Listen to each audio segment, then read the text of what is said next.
아비멜렉이라는 사람이 등장합니다. 여러분, 이 아비멜렉에 대해서 혹시 잘 아시나요? 이 아비멜렉은 창세기 20장, 우리가 읽었던 바로 앞에 20장에 보시면 그랄이란 땅의 통치자였습니다. 권세자였어요. 당시에 아브라함은 이 그랄 땅에 잠시 머물렀습니다. 아비멜렉이 아브라함의 아내 누구죠? 사레가 너무나도 아름다운 거예요. 미모가 출중했던 것 같아요. 그래서 그 미모에 반했던 것 같습니다. 그래서 자기의 아내로 맞이하기를 원했습니다. 그런 과정 속에서 아브라함은 자기의 아내를 누이라고 그렇게 거짓말을 합니다. 참 비겁하죠? 비겁하고 정직하지 못하고 겁쟁이이고 남자답지 못한 모습의 아브라함을 우리는 볼 수가 있습니다.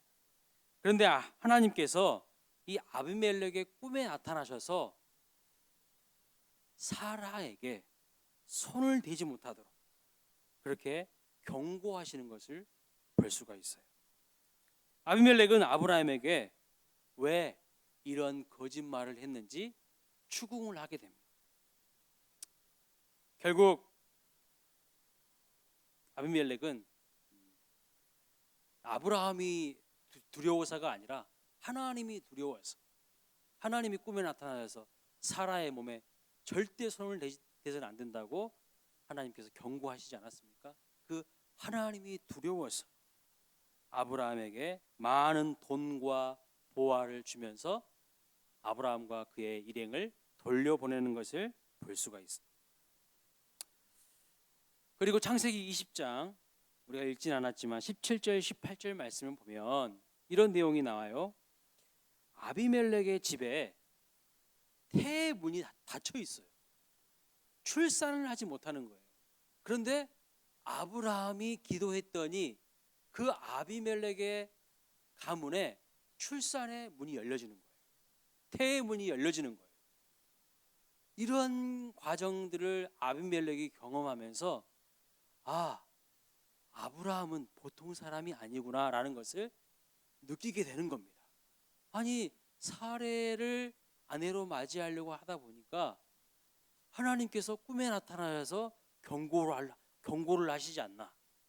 그리고 아브라함이 기도하니까 자기 집안에 태의 문도 열리지 않나.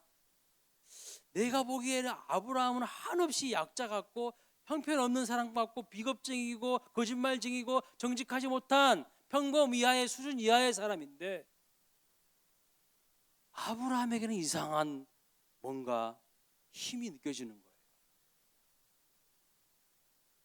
여기까지가 우리가 읽었던 본문 창세기 21장 앞에 20장의 내용입니다. 그리고 시간이 흐르고 아브라함도 이제 아들을 낳게 됩니다. 점점 강성해지고 번성해지기 시작했습니다. 그래서 아비멜렉과 이 아브라함의 관계에 이 역학관계에 변화가 일어나요. 처음에 아브라함이 그랄 지역에 그랄 땅에 거주할 때만 해도 아브라함은요 약자 중에 약자입니다.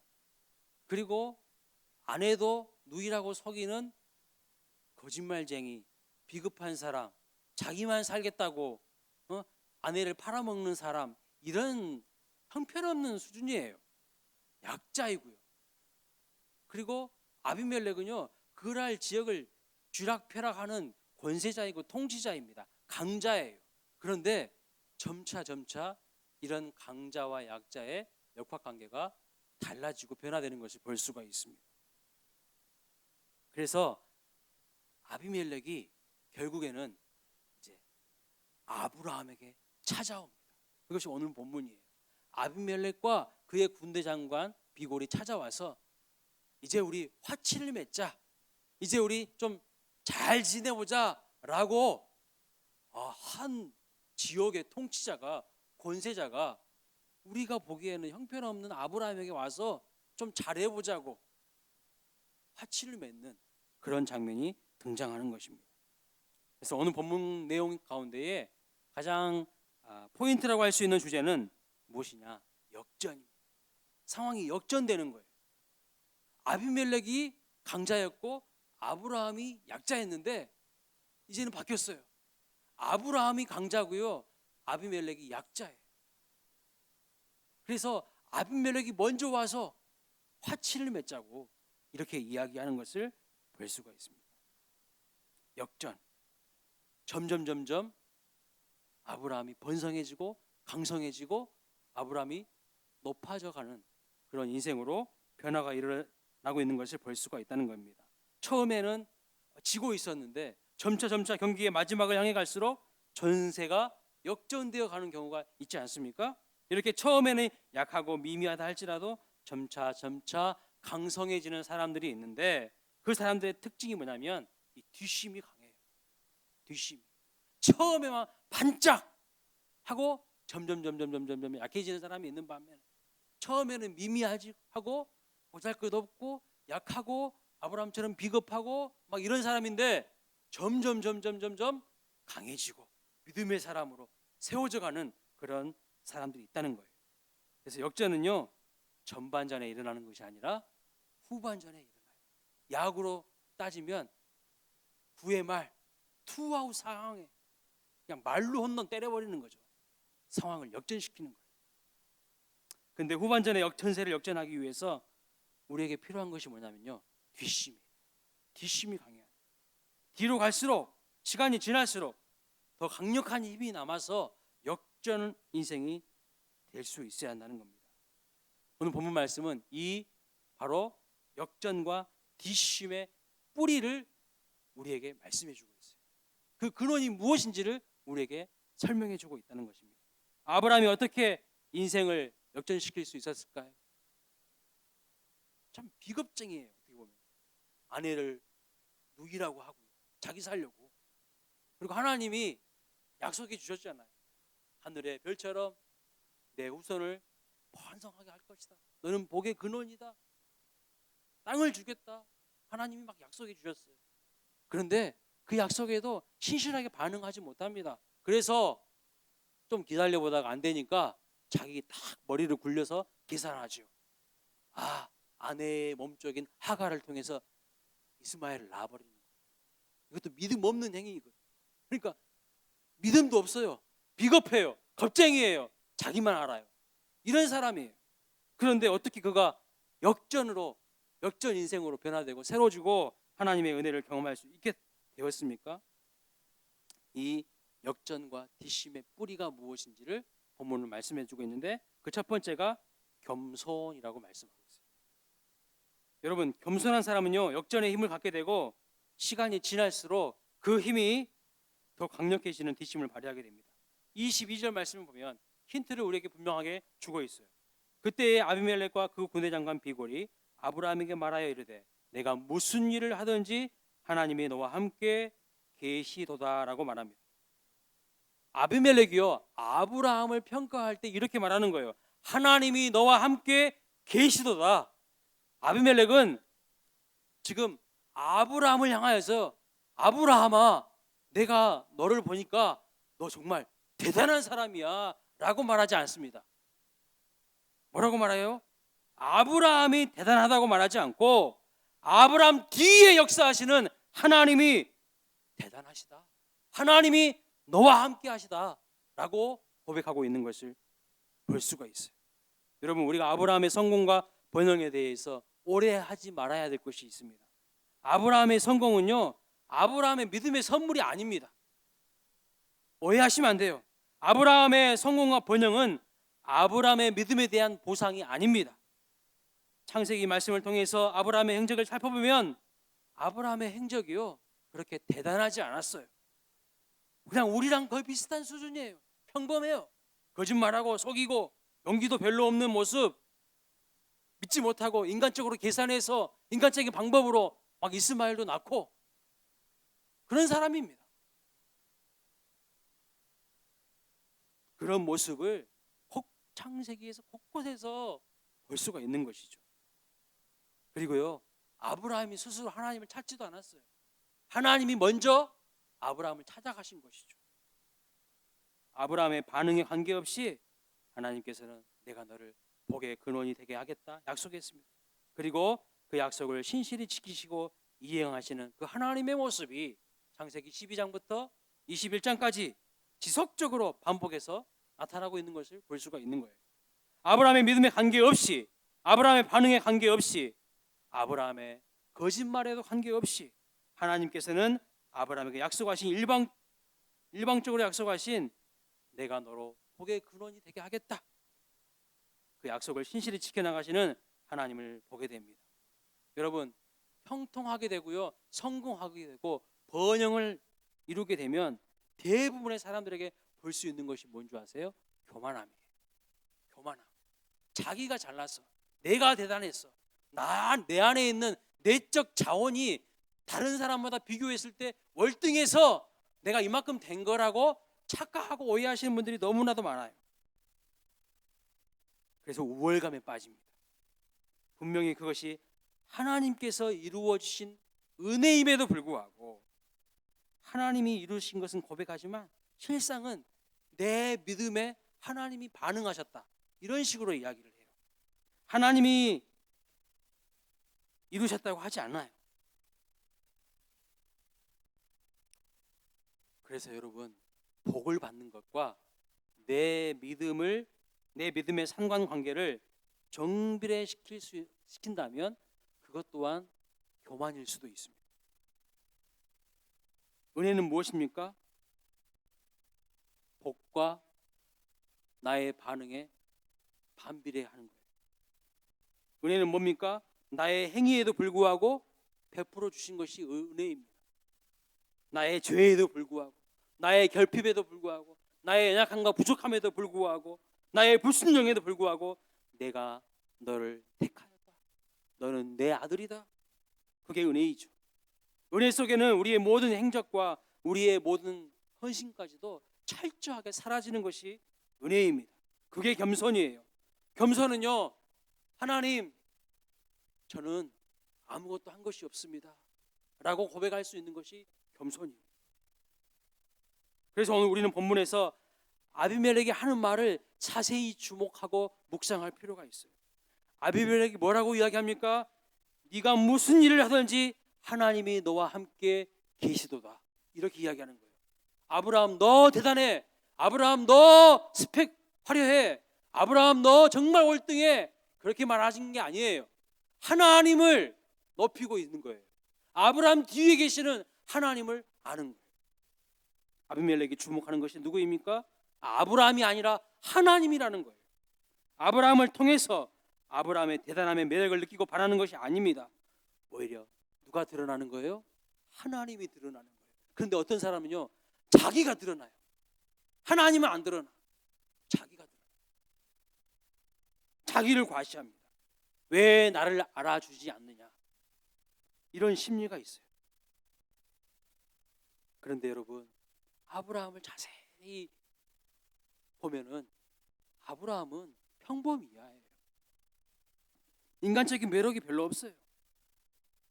창세기 12장에서부터 21장까지를 쭉 살펴보면 점점 아브라함을 하나님께서 믿음의 사람으로 세우시고 그리고 거듭나게 빚어가시는 과정임을 알 수 있습니다.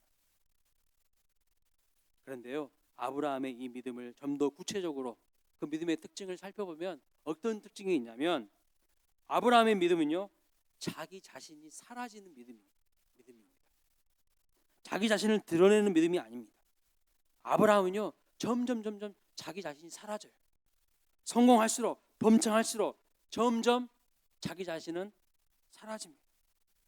그래서 이방인의 눈에도, 아비멜렉의 눈에도 누가 보이는 거예요? 그를 통해서 아브라함이 보이는 게 아니라 그 뒤에 계시는 하나님이 보이는 거예요. 하나님이 너와 함께 계시는구나. 여러분, 겸손이 무엇입니까? 내 삶을 통하여서 하나님이 보여지는 것. 그 사람이 바로 겸손한 사람이에요. 내 삶에 하나님이 높아지시는 겁니다. 믿음의 성장과 성숙은 무엇이냐? 내 인생에 나는 점점 작아지고요, 하나님이 점점 높아지고 점점 하나님이 커지는 거예요. 그런데 많은 사람들이 반대예요. 시간이 지나면 지날수록 신앙의 열림이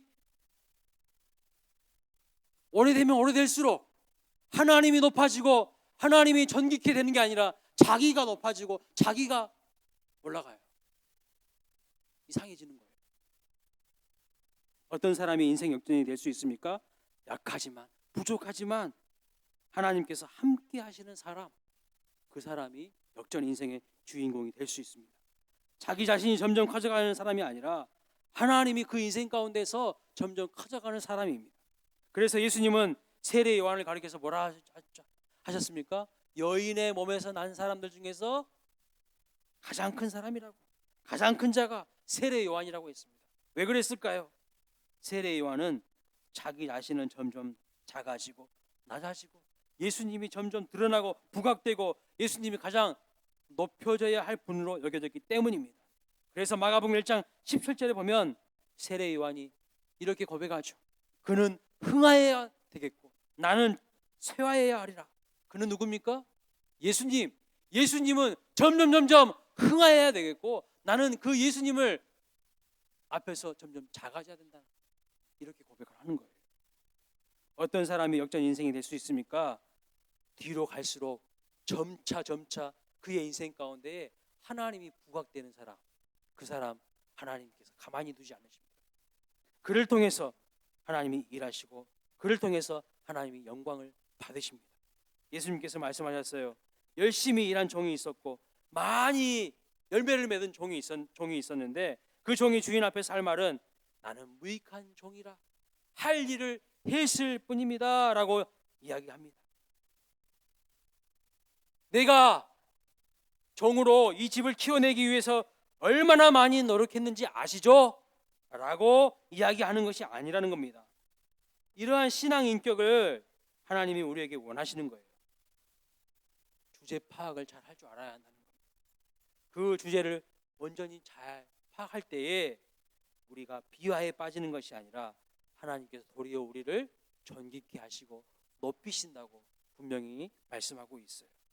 아비멜렉 앞에서 아브라함을 높이셨듯이 하나님을 높이는 자를 하나님께서 그를 세우시고 높이신다고 말씀하고 있습니다.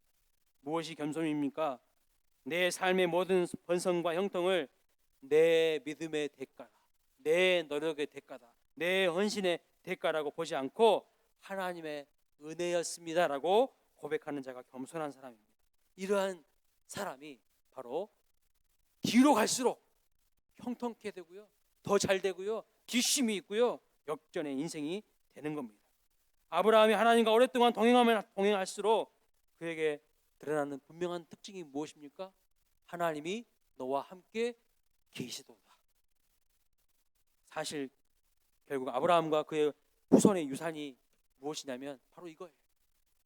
이삭도 야곱도 요셉도 다 사람들에게 무슨 이야기를 들었냐면 하나님이 너와 함께 계시도다, 이 이야기를 들었어요.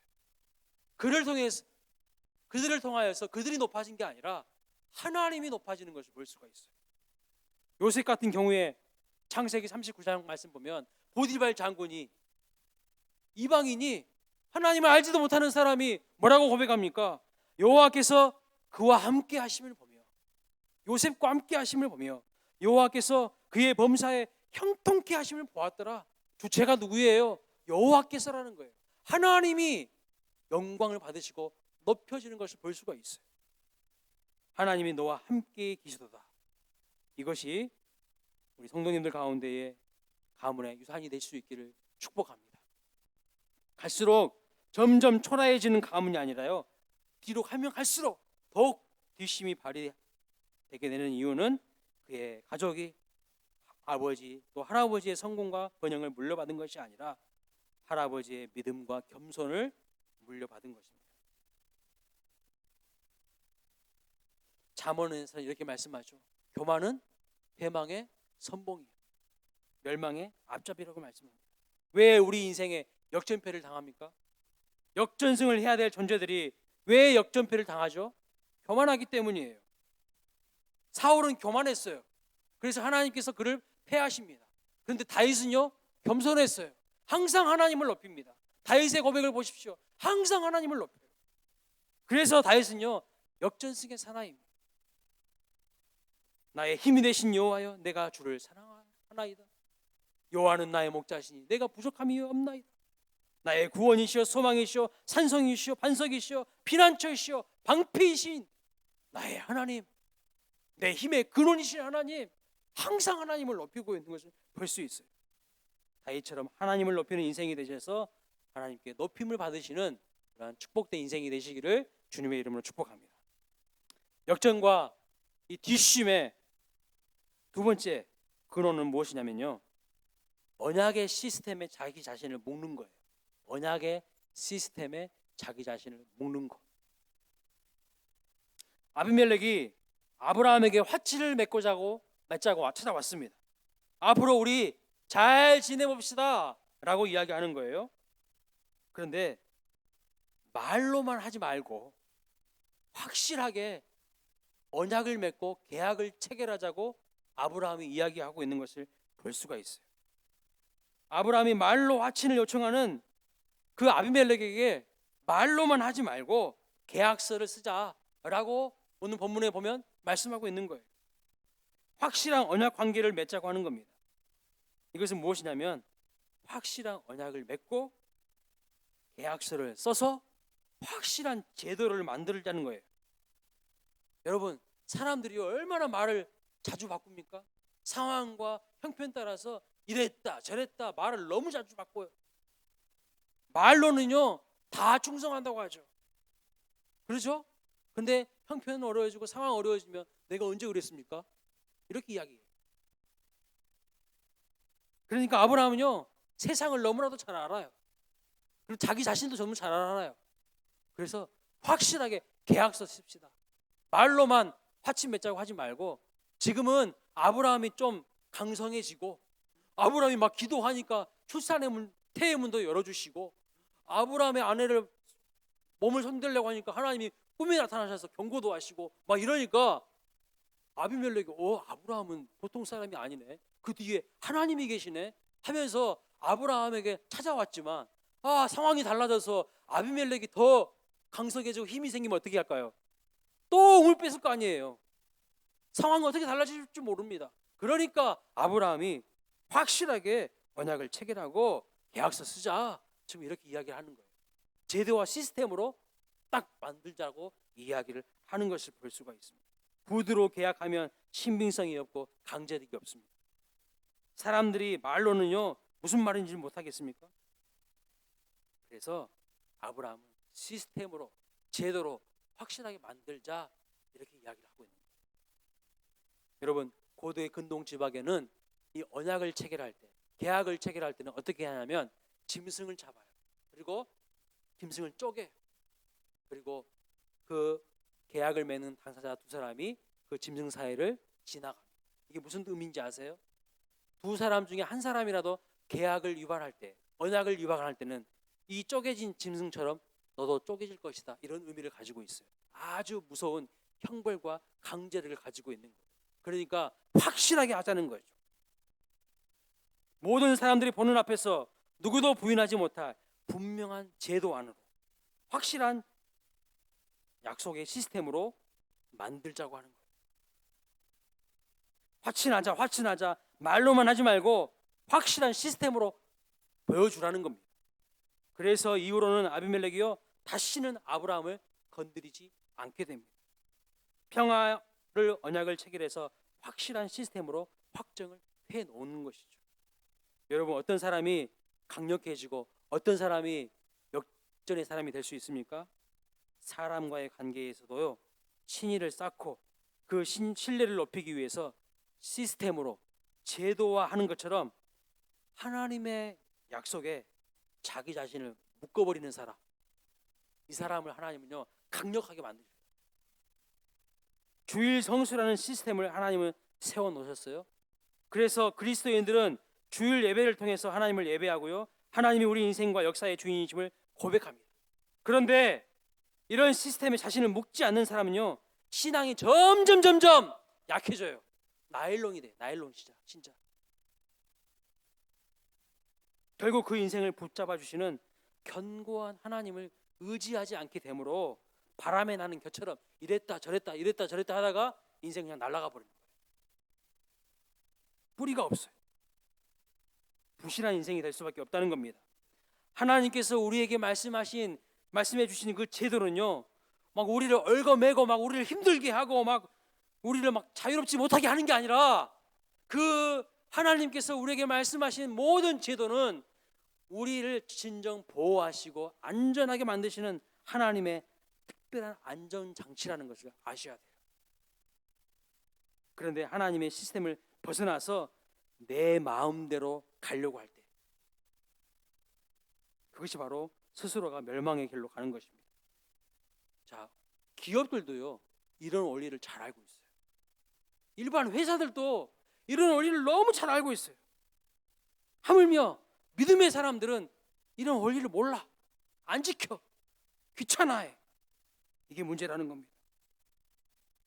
과거에는요, 한 사람의 리더십이나 독불 장군신의 카리스마 있는 회장이나 오너가요, 그 기업을 자기 마음대로 이랬다 저랬다 막 이렇게 조직을 이끌어가는 형태였다면, 이제는 그런 식으로 기업을 운영하면요, 그 회사는 금방 망합니다. 그렇게 해서는 안 돼요. 큰일 납니다. 그래서요, 모든 구성원들이 다 따를 수 있는 시스템을 만들고, 그 시스템 속에 회사의 오너도 CEO도 모두 다 그 시스템을, 그 제도를 지키도록 합니다. 그러한 조직 문화가 강력한 조직이 되게 만들고 건강한 조직이 되게 만드는 거예요. 여러분, 하나님이 우리에게 지키라고 약속하시는 말씀이 있어요.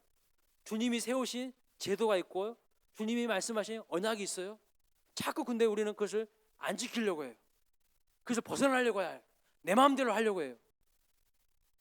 점점 이게 약해져 가는 모습이라는 거예요. 하나님이 세우신 질서, 시스템, 제도가 있습니다. 하나님의 말씀이 있습니다. 거기에 자기를 묶어야 돼요. 그 속에 자기를 던져야 돼요. 그러면 점점 강력해집니다. 하나님과 내가 하나가 돼야 돼요. 그러면 점점 그 인생은 가면 갈수록 강력해져요. 그런데 자꾸 하나님에게서 벗어나려고 해요. 하나님이 세우신 시스템과 제도 속에서, 말씀 속에서 벗어나려고 해요. 그러면요, 아무리 노력해도 안 되는 거예요. 밑 빠진 독에 물 붓기는 가 되는 겁니다. 어떤 사람은 독서의 중요성에 대해서 잘 알고 있어요.